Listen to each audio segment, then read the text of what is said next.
దేవుని పనిలో ప్రయోజనకరంగా కన్స్ట్రక్టివ్గా వాడబడు. లేదంటే దేవుని పనిలో నిపుణత కలిగి, దేవుని ఆత్మ కలిగి సాగుతున్న వారితో చేయి కలుపు, అంతేగాని కూల్చే పనిలో మాత్రం ఉండకు. అలా ఉంటే చాలా ప్రమాదం. నెహెమ్యా యెరూషలేము గోడలను కడతా ఉన్నప్పుడు కొంతమంది వ్యక్తులు అపవాది ప్రేరేపించాడండి. దేవుని పని ఎక్కడ బలంగా జరుగుతుందో అపవాది కూడా అక్కడ బలంగా పనిచేస్తూ ఉంటాడు. ఎందుకంటే వాడికి మనసు ఆగదు. ఏంటి దేవుడి పని ఇలా జరిగిపోతుంది ఏంటి, దేవుని రాజ్యం ఇలా కట్టబడిపోతుంది ఏంటి, ఏదో ఒక విధంగా ఆపాల్సిందే, ఏదో ఒక విధంగా లాగాల్సిందే వెనక్కి.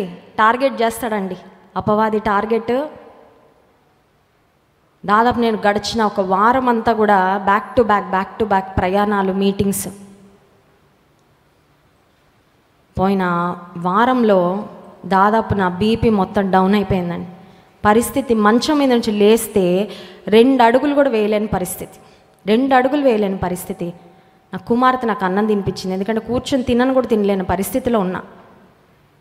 ఒకరి తర్వాత ఒకరు బిడ్డలు సిక్ అవ్వడం, జాన్ వెస్లీ గారు లేరు, నేను సిక్ అయిపోవడం. సరే, నిన్న దేవుని మహాకృపను బట్టి ఆదివారం ఆరాధన జరిగించుకొని కొంచెం కుదుట పడుతున్నా, కొద్దిగా బీపీ కూడా నార్మల్ అవుతుంది అనుకుని ఇంటికి వెళ్ళేసరికి శుభవార్త, నా 3వ కుమార్తెకు 101 జ్వరం. ఎట్లా ఉందంటే పరిస్థితి, ఒక దాడి తర్వాత ఇంకొక, బయట తిరుగుతా ప్రపంచం అంతా ఆయా ప్రదేశాలు తిరుగుతా సువార్త పని చేస్తూ ఉంటే ఇంట్లో శోధకుడు ఏదో ఒక బలహీనత, ఏదో ఒక అనారోగ్యం.